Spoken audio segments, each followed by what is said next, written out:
हरे कृष्णा।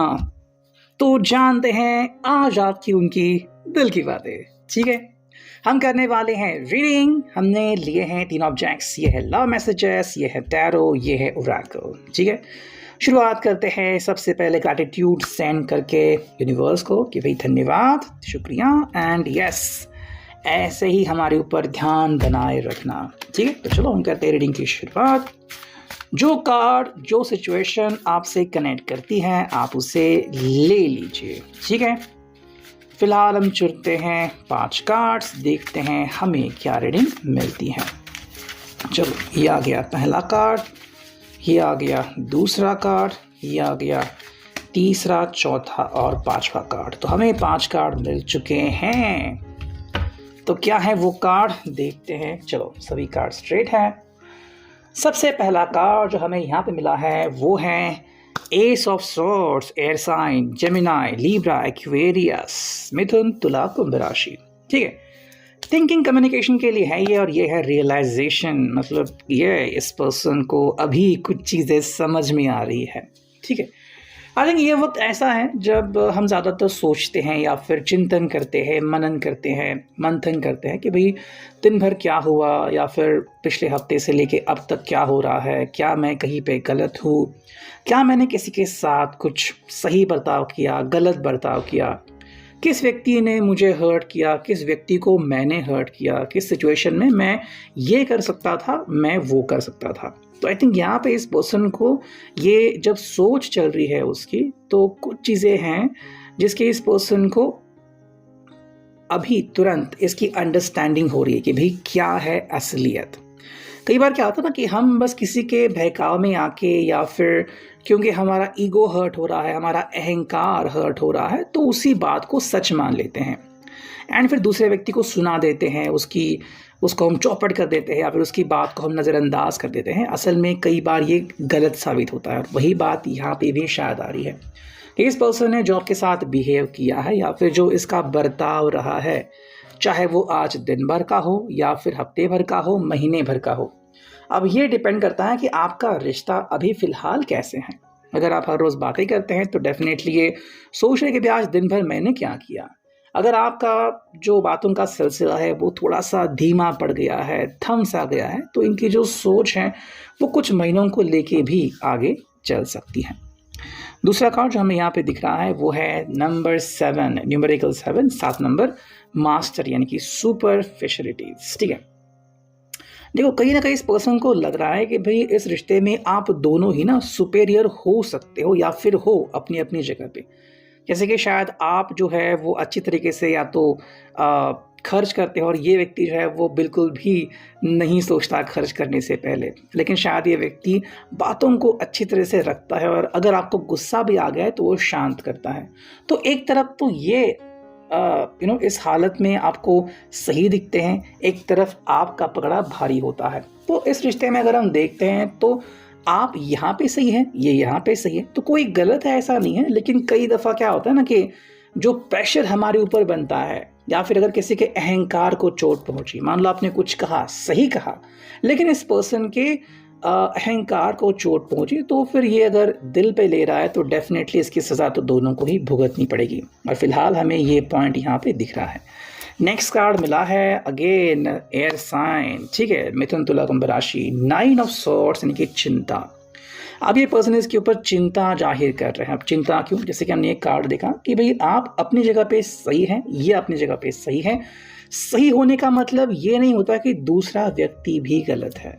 ठीक है, जैसे कि आपने एक वाक्य कहा, इन्होंने कोई पलटवार किया, इसका मतलब ये नहीं कि उन्होंने नहीं करना चाहिए था, या फिर जो किया वो बहुत ही ये था वो था। हालांकि आपकी अपनी सोच हो सकती है कि इस पर्सन ने मुझसे ये बातें नहीं करनी चाहिए थी, मुझे इस तरह से बात नहीं करनी चाहिए थी। लेकिन यहाँ पे अब ये पर्सन चिंता क्यों जाहिर कर रहा है? शायद उसका ये मकसद था ही नहीं, शायद उसको ये कहना था ही नहीं, लेकिन मुंह से निकल गया। अब आप क्या सोच रहे हो? अब ये क्या करेगा? क्या अभी ये समय है आपसे बातचीत करने का, चाहे वो टेक्स्ट के ज़रिए हो, चैट के ज़रिए हो, तो ये कहीं ना कहीं सोच उनकी चल रही है। नेक्स्ट अगर कार्ड देखते हैं 9 of pentacles, taurus, Virgo Capricorn, वृषभ कन्या मकर राशि, क्या है ये अर्थ साइन, ठीक है। वेल्थ, तो 9 ऑफ पेंटिकल्स को हम सेकेंड विश कार्ड भी कहते हैं। यहाँ पे पैसे नजर आते हैं, पैसों का मतलब क्या है, देखो आई थिंक ये पर्सन जो है वो पैसों के मामले में कहीं पे उलझ गया है। हो सकता है कि ऑफिस में ज़्यादा ये काम कर रहा है या फिर जो भी उसका फोकस है वो यही चल रहा है कि ज़्यादा से ज़्यादा मैं काम करूं और अच्छे पैसे कमाऊं। इस हालत में क्या होता है ना कि प्रेशर बहुत बढ़ता है और जब आप एक्सपेक्ट करते हो कि इस पर्सन ने तो मुझे जवाब देना ही चाहिए, और मान लो ये अगर स्ट्रेस में है और आपसे वो गलत बात कह गया जो कि उसे नहीं कहनी चाहिए थी बट मुंह से निकल गई, अब आप क्या करोगे। इसीलिए आई थिंक ये पर्सन कह रहा है कि भाई मैं तो फिलहाल इस चक्कर में हूँ, पैसे फिलहाल मेरी जहन में है, मेरी दृष्टि में है और हम दोनों की दृष्टि में है, ठीक है।